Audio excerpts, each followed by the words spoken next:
परमाराध्य गुरुदेव के चरण में वंदना। जिज्ञासु बंधु और बहनों, हम काल चक्र के बारे में चर्चा कर रहे थे और काल चक्र में हम देखे भरत और ऐरावत क्षेत्र में हमेशा तीसरे और चौथे आरे में 63 सलाका पुरुष होते हैं और 63 सलाका पुरुष में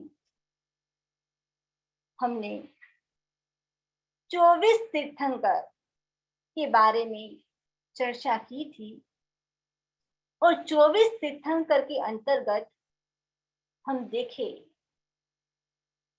तो तीर्थंकर कैसे होते हैं। तो यहाँ बताया गया है कि तीर्थंकर कैसे अनंत बली होते हैं। यहाँ एक एग्जाम्पल बताया गया है, 12 योद्धा का बल एक बल में, 10 बेलों का बल एक घोड़े में होता है, 12 घोड़े का बल एक भैंसे में होता है, 500 भैंसे का बल एक हाथी में, 500 हाथी का बल एक केसरी सिंह में, 2000 केसरी सिंह का बल एक अष्टापद में। अष्टापद का मतलब है मांडलिक राजा। 10 लाख अष्टापद का बल एक बलदेव में, 19 लाख अष्टापद का बल एक प्रति वासुदेव में, 20 लाख अष्टापद का बल एक वासुदेव में, 2 वासुदेव का बल एक चक्रवर्ती में, 1 करोड़ चक्रवर्ती का बल एक देव में, 1 करोड़ देवों का बल एक इंद्र में। ऐसे अनंत इंद्र मिलकर तीर्थंकर की कनिष्ठ अंगुली को भी नहीं झुका सकते। आप देख सकते हो कि तीर्थंकर कैसे होते हैं, अनंत बली होते हैं। क्या हमारे भीतर इतनी शक्ति है? अनंत बली है हम, हमारे भीतर भी अनंत क्षमता है। अब 63 सलाका पुरुषों में 24 तीर्थंकर के बाद किसका नंबर आता है? चक्रवर्ती का नंबर आता है। और चक्रवर्ती हम देखे तीसरे आरे में एक चक्रवर्ती हुए भरत चक्रवर्ती, भगवान ऋषभदेव के पुत्र। और उसके बाद 11 चक्रवर्ती चौथे आरे में हुए। वैसे चक्रवर्ती कितने हैं? चक्रवर्ती कुल मिलाकर 12 चक्रवर्ती हैं। चक्रवर्ती क्या करते हैं कि 13 तेले करते हैं और 13 तेला करने के बाद वह 6 खंडों को जीतते हैं। हमको भी अपने जीवन में क्या करना चाहिए? 13 तेले कर लेने चाहिए। चक्रवर्ती की प्राप्ति के लिए नहीं। क्यों करने हैं? कर्म क्षय की दृष्टि से करने हैं, निर्जरा की दृष्टि से करने हैं। वैसे हर व्यक्ति के भीतर अनंत क्षमता है। हम देखें 4 गति है, नरक गति, त्रियंच गति, मनुष्य गति और देव गति। उसमें भी सबसे सर्वश्रेष्ठ गति कौन सी? तो मनुष्य गति मानी गई है, क्योंकि मनुष्य गति इसलिए सर्वश्रेष्ठ मानी गई है, देवता से भी सर्वश्रेष्ठ, क्योंकि देवता भी त्याग प्रत्याख्यान नहीं कर सकते हैं। एक मनुष्य ही है जो त्याग प्रत्याख्यान कर सकता है, क्योंकि देवताओं के पास अप्रत्याख्यानावरी कर्म का उदय होता है, इसलिए वो त्याग प्रत्याख्यान नहीं कर पाते हैं। तो हमारे पास क्या है? अनंत शक्ति है। अब एक एग्जाम्पल मैं आपको बताऊं। गुरु और शिष्य और दोनों साथ में थे। ये गुरु एकदम प्रसन्न हो जाते हैं। ये जैसे गुरु प्रसन्न हुए तो गुरु ने शिष्य को क्या दिया? एक पारसमणि दी और कहा कि ये आपके पास रखो, ने लोहे को टच करोगे तो क्या बन जाएगा? वो सोना बन जाएगा। शिष्य सोच रहा है कि मैं कोई मूर्ख नहीं हूं कि आप मुझे पारसमणि दे रहे हो, लेकिन ये पारसमणि आपके पास कितने साल से है? लगभग 20 साल से पारसमणि आपके पास है। ये वो भी किसके अंतर्गत थी? वो भी लोहे की डब्बी के अंदर थी। नहीं, जो आपके पास थी तो लोहे की डब्बी सोना क्यों नहीं बनी? इसका क्या कारण है? क्या आप बता सकते हो क्यों नहीं बनी? क्या सुरेश जी आप बता सकते हो? बिल्कुल सही बताया कि जो पारसमणि थी एक कपड़े में लिपटी हुई थी, इसके कारण वो जो लोहे की जो डब्बी थी वो सोना नहीं बन पा रही थी। वैसे ही जो हमारी आत्मा है उसके ऊपर कर्मों का आवरण आया हुआ है, इसीलिए हमारी जो अनंत शक्ति है वो प्रकट नहीं हो रही है। तो उस अनंत शक्ति को प्रकट करने के लिए हमको क्या करना पड़ेगा? हमको भी तप करना पड़ेगा, जप करना पड़ेगा, स्वाध्याय करना पड़ेगा। तो हम जब तप की बात करते हैं तो 10 प्रकार के प्रत्याख्यान बताए गए हैं। तो 10 प्रकार के प्रत्याख्यान में सबसे पहला है नवकारसी। नवकारसी एक छोटा सा तप है, बहुत छोटा सा तप है। जब सूर्योदय होता है उसके बाद 48 मिनट तक कुछ भी खाना पीना नहीं है। ऐसा छोटा सा नवकारसी तप करना है। इसका भी कितना बड़ा मूल्य है। जब राजा श्रेणिक शिकार करने के लिए गए ने एकदम उत्कृष्ट भावना के साथ शिकार किया और ने जैसे तीर चलाया, ने जैसे तीर चला एक साथ 2 जीव की हिंसा, क्योंकि जो हिरणी थी वो गर्भवती थी। ने उसी समय क्या होता है? आयुष्य का बंध हो जाता है। ने जैसे ही आयुष्य का बंध हुआ तो नारकी का बंध हो जाता है। अने राजा शनि भगवान महावीर स्वामी के पास पहुंचे और कहा कि क्या इसका कोई समाधान है? भगवान ने कहा कि आपने शिकार किया है तो नरक गति के आयुष्य का बंध हो गया है। तब राजा श्रेणिक ने कहा कि आपका श्रावक नरक में जाएगा, क्या इसका कोई उपाय है? तो भगवान ने कितने उपाय बताए?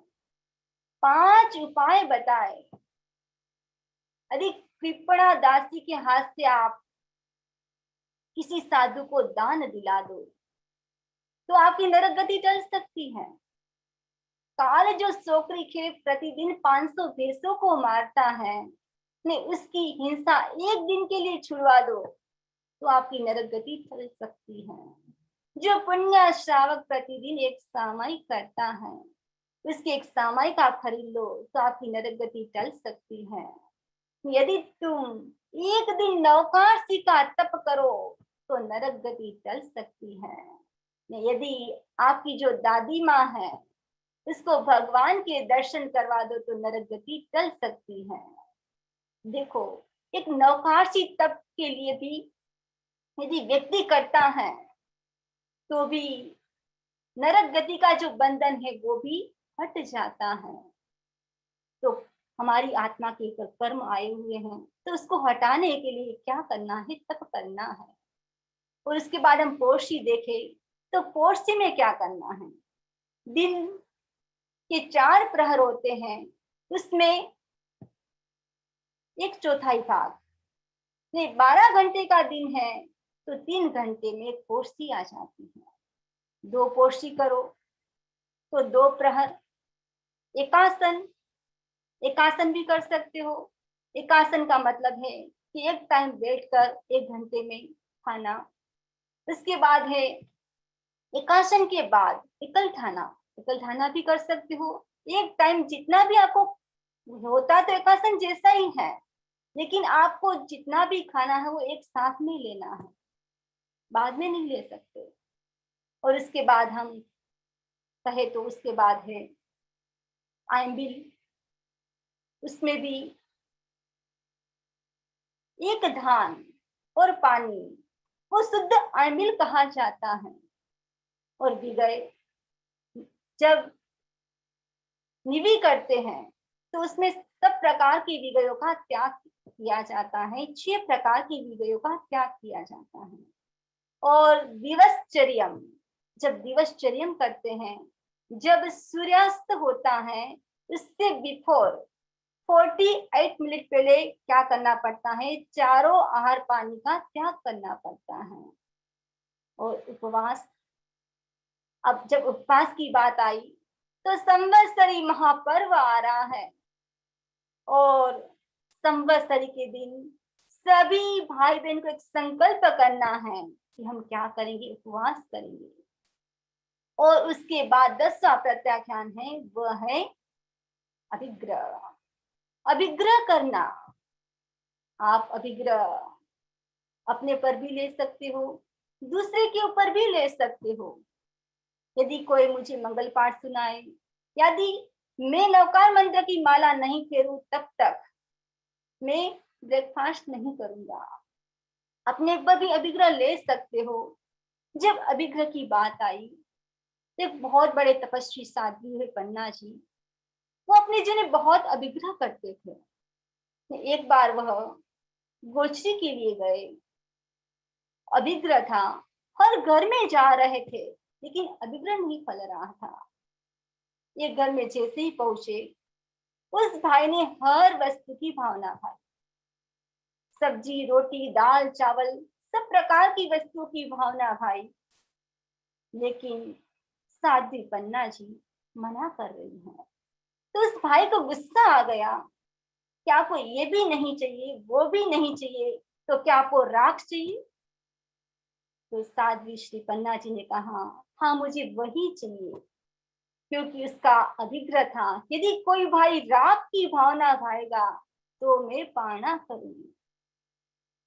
कहने का मतलब है कि हर व्यक्ति अपने जीवन में त्याग प्रत्याख्यान करे। त्याग प्रत्याख्यान के द्वारा जो आत्मा के ऊपर जो आवरण आया हुआ है वो आवरण हट जाता है।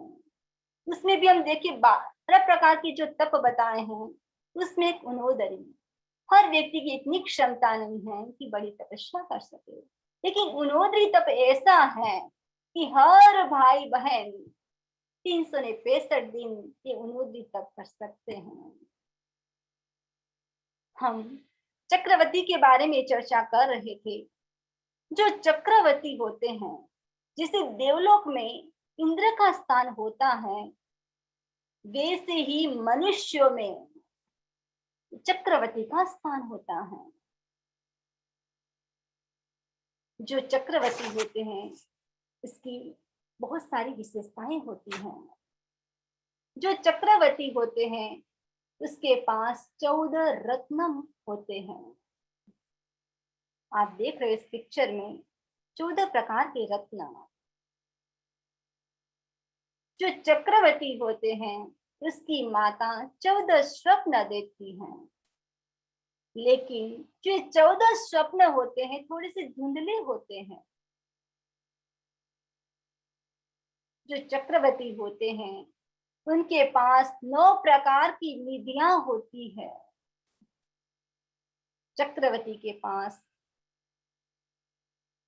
363 महाराज निरंतर उनकी सेवा में होते हैं। उनके भोजन में हर रोज विशिष्ट व्यंजनों का समावेश होता है। ये तो केवल झांकी है। नहीं, जो चक्रवर्ती के लिए जो खीर बनती है वो भी उत्तम गायों के सर्वोत्कृष्ट दूध से खीर बनती है। नहीं, जो खीर बनने के बाद जो खुर निकलता है ऊपर, जो कढ़ाई में जो चिपक जाता है, यदि वो दासी भी खाती है तो वो भी मदोन्मत्त हो जाती है। इतनी गरिष्ठ खीर होती है चक्रवर्ती की। चक्रवर्ती के 14 रत्न माने गए हैं। आप देख रहे हो इस पिक्चर में, तो जो 14 रत्न में सबसे पहला रत्न है चक्र रत्न। सभी रत्न शस्त्रों में श्रेष्ठ होता है, सभी शत्रु पर विजय पाने में समर्थ होता है। चक्रवर्ती 1000 देवों से अधिष्ठित होता है। जो एक चक्र रत्न होता है वो भी 1000 देवों से अधिष्ठित होता है। ये चक्रवर्ती की सेना और चक्रवर्ती की आगे आगे चलता है। ये चक्रवर्ती इस चक्र रत्न से 6 खंडों को जीतते हैं। उसके बाद है छत्र रत्न। ये छत्र रत्न ऐसा है, सेना के ऊपर छत्र जैसा बन जाता है। गर्मी हो, ठंडी हो, बारिश हो, सबसे बचाने में समर्थ होता है। यह गर्मी में ठंडी और ठंडी में गर्मी जैसी छाया देता है। उसके बाद है असी रत्न। ये लड़ाई में इसकी शक्ति इतनी गजब की होती है, अत्यंत तीक्ष्ण धार वाला होता है। हजारों कोस की दूरी पर जो शत्रु है उसके सिर को काट देता है। उसके बाद है दंड रत्न। यानी विषम स्थान को सम करके सड़क जैसा रास्ता बना देता है और बेताड़िया पर्वत की दोनों गुफाओं के द्वार खोल देता है। ऐसा है दंड रत्न। तो चक्र रत्न, छत्र रत्न, असी रत्न, दंड रत्न, ये 4 रत्न चक्रवर्ती की आयुधशाला में उत्पन्न होते हैं। उसके बाद है कांकड़ी रत्न। तिमस्र गुफा में जो अंधकार है उसको नष्ट कर देता है। इसकी किरणें 12 योजन तक फैलती है। उसके बाद है मणि रत्न। 12 योजन में फैली हुई चक्रवर्ती की सेना में सर्वत्र प्रकाश करता है। इसके प्रकाश से सभी प्रकार के उपद्रव रोग शांत हो जाते हैं। इसके बाद हम देखें तो है चर्म रत्न। ये चर्म रत्न 12 योजन लंबे चौड़े छत्र के नीचे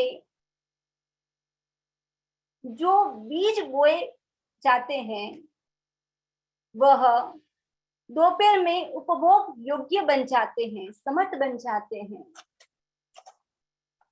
इसके बाद है सेनापति रत्न। ये सेनापति रत्न दल का नायक होता है। गंगा और सिंधु नदी के पार जो भी देश है उसको जीतने में बलवान होता है। उसके बाद है गृहपति रत्न। चक्रवर्ती के घर की पूरी व्यवस्था में जागरूक होता है। सब प्रकार के धान्य, साग सब्जियां, फूड, मसाला उत्पन्न करने में समर्थ होता है। जो चर्म रत्न पर बोए गए धान्य को उसी दिन सूर्यास्त से पहले हजारों कुंभों भरकर चक्रवर्ती के सामने रख देते हैं। उसके बाद है पुरोहित रत्न। जो पुरोहित रत्न है वह शुभ मुहूर्त बताना, हस्तरेखा आदि बताना, तिल मसा आदि के बारे में बताना, स्वप्न के बारे में बताना, अंक का फड़कना आदि शुभ अशुभ फल बताना, ये ग्रहों की शांति के लिए उपक्रम बताने वाला है। उसके बाद है वर्धकी रत्न। औषधशाला, रथशाला, गुड़शाला, पाकशाला, बाजार, नगर, गृह आदि निर्माण का कार्य करता है। और उसके बाद है गज रत्न और अश्व रत्न। ये अत्यंत सुंदर होते हैं, अत्यंत वेगवान एवं पराक्रमशाली होते हैं। और अंतिम जो 14वां रत्न है वो है स्त्री रत्न, यानी जिसको श्री देवी कहा जाता है। वेताड़िया पर्वत की उत्तर श्रेणी के स्वामी विद्याधर की पुत्री होती है श्री देवी। अत्यंत रूपवान होती है, वो हमेशा यौवन में रहती है, उनको कभी बुढ़ापा नहीं आता है, उनके संतान की भी उत्पत्ति नहीं होती है। उनका देहमान चक्रवर्ती से 4 गुना कम होता है। तो ये हमने चर्चा की कि जो चक्रवर्ती है उसकी कितनी समृद्धि है। चक्रवर्ती के रत्नों का उत्पत्ति क्षेत्र, चक्र रत्न, छत्र, दंड और असी, ये 4 आयुधशाला में उत्पन्न होते हैं। चर्म, मणि, कांकड़ी, ये 3 शीघ्र भंडार में उत्पन्न होते हैं। सेनापति, गाथापति, वर्धकी, पुरोहित, ये 4 राजधानी में उत्पन्न होते हैं। अश्वरोहाती, ये 2 वेताड़िया पर्वत की तलहटी में उत्पन्न होते हैं। स्त्री रत्न उत्तरी विद्याधर श्रेणी में उत्पन्न होता है। ये 14 रत्न में 7 रत्न एकेंद्रीय रत्न है, ये 7 पंचेंद्रीय रत्न होते हैं। चक्र, छत्र, चर्म, दंड, असी, मणि, कांकड़ी, 7 तो एकेंद्रीय रत्न है और से 7 पंचेंद्रीय रत्न होते हैं। अब जो चक्रवर्ती है इसकी 9 निधियां बताई गई है। 9 निधि में नेस्तरपण, ये कैसी है, गांव, नगर आदि की रचना का ज्ञान कराने वाली महानिधि है। आप देख रहे हो इस पिक्चर में फर्स्ट वाली। और दूसरी ऐसी है कि धान्य, बीज की उत्पत्ति का ज्ञान करवाने वाली महानिधि है, आप दूसरे देश में देख रहे हो। तीसरी ऐसी है, चाहे स्त्री पुरुष, हाथी घोड़े आदि का जो भी आभूषण है उसका ज्ञान कराने वाली महानिधि है। और उसके बाद है सर्वरत्न। चक्रवर्ती के जो 14 रत्न होते हैं उसका उत्पत्ति का ज्ञान कराने वाली महानिधि है। और उसके बाद है महापद्मा, रंगीन सभी प्रकार के वस्तुओं की उत्पत्ति का ज्ञान कराने वाली ये महानिधि है। उसके बाद काल, यानी अतीत और भविष्य तीनों कालों, अतीत और भविष्य के 3-3 वर्षों के शुभ अशुभ काल का ज्ञान कराने वाली, शिल्प कला का ज्ञान कराने वाली और असी मशी कृषि का ज्ञान कराने वाली ये महानिधि है। और उसके बाद ये 7वीं महाकाल, सोना, चांदी, हीरा, पन्ना आदि का ज्ञान कराने वाली ये महाकाल निधि है। कि माणवक, ये कैसी है कि ये शस्त्रों का ज्ञान कराने वाली महानिधि है। और ये शंख, यह नित्य विधि, नाटक विधि आदि का ज्ञान कराने वाली ये महानिधि है। तो इस प्रकार चक्रवर्ती के 14 रत्न और 9 निधियां होती है। हम देखें तो चक्रवर्ती की रिद्धि कितनी है। उनके पास 16,000 आत्मरक्षक देव होते हैं। इतने देव उनकी रक्षा करते हैं। 32,000 देशों पर उनका शासन होता है। ये 32,000 देश की जो नरेश है, उनकी आज्ञा शिरोधार्य करते हैं। वो उनके चरणों में मस्तक झुकाते हैं। 64,000 रानियां होती हैं। 25,000 देवता उनकी सेवा में रहते हैं। जो फर्स्ट वाला था वो आत्मरक्षक देव होते हैं। ये उसके बाद 84 लाख हाथी, 84 लाख घोड़े और 84 लाख रथ होते हैं। 96 करोड़ पैदल सेना होती है। आप देख सकते हो कि चक्रवर्ती कितनी बड़ी रिद्धि है, समृद्धि है। 32,000 नित्यकार होते हैं। 16,000 राजधानियां होती हैं। 14,000 महामंत्री होते हैं। 16,000 रत्नों की खाने होती हैं। 20,000 सोने की और 20,000 चांदी की खानी होती है। 3 करोड़ गोकुल होते गाय के। 26 लाख अंगमर्दन करने वाले होते हैं। 99 करोड़ दास दासी होते हैं। 99 लाख अंगरक्षक होते हैं। ये चक्रवर्ती की रिद्धि है। 3 करोड़ आयुशाला होती है। 3 करोड़ वैद्य होते हैं। 8,000 पंडित होते हैं। चक्र आदि 14 रत्नों की प्राप्ति होती है और 9 निधि होती है। चक्रवर्ती इंद्र के समान सब कुछ करने में समर्थ होते हैं, लेकिन उनकी मृत्यु भी सामान्य व्यक्ति की तरह ही होती है। चक्रवर्ती जैसे असाधारण पुरुष भी जाते हैं तो वो भी खाली हाथ जाते हैं। इसीलिए यदि आपके पास कुछ भी है तो व्यक्ति को अभिमान नहीं करना चाहिए।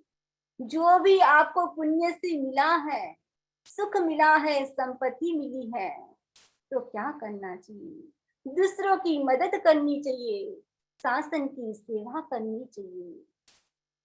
ये चक्रवर्ती जो समृद्धि है, साम्राज्य है, उसको छोड़कर दीक्षा लेते हैं तो मोक्ष में या देवलोक में चले जाते हैं। यदि उसको नहीं छोड़ते हैं तो वो निश्चित रूप से नरगति में चले जाते हैं। इसीलिए किसी वस्तु के प्रति नहीं करना चाहिए, आसक्ति नहीं रखनी चाहिए, परिग्रह नहीं रखना चाहिए। एक बार हम समरी जी किसी के घर में रुके हुए थे। एक बहन क्या कर रही थी, अलमारी से साड़ी निकाल रही है, वापिस डाल रही है, निकाल रही है, डाल रही है। ऐसे करते करते 1 घंटा हो गया। समरी जी ने पूछा क्या बात है, दीपावली की सफाई हो गई? उस बहन ने क्या उत्तर दिया, समरी जी मैं दीपावली की सफाई नहीं कर रही थी, मुझे तो कल पार्टी में जाना था, इसलिए सोच रही थी कौन सी साड़ी पहन के जाऊं। वो साड़ी पहन के जाऊं जो आज तक मैंने किसी की शादी में, सगाई में, पार्टी में नहीं पहनी है। कहने का मतलब है कि व्यक्ति अपने पास कितना कलेक्शन करता है, कितना परिग्रह करता है। नहीं चाहिए तो भी कितनी साड़ी, कितने ड्रेस। जब भी बाजार में जाते हैं शॉपिंग करने के लिए, एक चाहिए तो 2 उठा के लेके आ जाते हैं। लेकिन मैं तो आपको इतना कहना चाहूंगी, जब भी आप जाए, कुछ भी वस्तु चाहिए तो आपको एक की जरूरत हो तो 2 मत लीजिए। कभी कभी तो पसंद भी आ गया तो लेते समय आप एक बार सोचिए कि क्या इसके बिना मेरा काम चल सकता है। यदि इसके बिना आपका काम चल सकता है तो आप इसको अवॉइड कीजिए, आप उसको मत लीजिए। एक बार हम इंडिया में उज्जैन की यात्रा कर रहे थे। नहीं, उससे पहले त्रिवेणी नाम का एक एक स्थान आता है। वहां पर नवग्रह का एक मंदिर है। हम लोग वहां पर ठहरे। ने वहां पर 3 नदियों का संगम स्थान है। हम देख रहे थे। ने किसी भाई ने कहा कि नवग्रह ऐसे हैं, किसी को लग जाए तो मुश्किल हो जाता है। यदि कोई ग्रह तो ऐसा है, किसी को 2.5 साल लग जाता है। कोई ग्रह ऐसा है 1 साल लग जाता है। कोई ग्रह तो ऐसा है, शनि ग्रह, यदि व्यक्ति को लग जाए तो उसकी तो 7.5 बज जाती है। पर 9 ग्रह के बाद 10वां ग्रह कौन सा है आपको पता है? परिग्रह, जो व्यक्ति के आसपास घूमता रहता है। ने परिग्रह के कारण व्यक्ति कहाँ चला जाता है? ज्यादा परिग्रह करने से, आसक्ति करने से व्यक्ति नरक गति में भी जा सकता है। जैसे जैनिज्म है, वैसे मिनिमिज्म भी अपने जीवन में अपनाना चाहिए।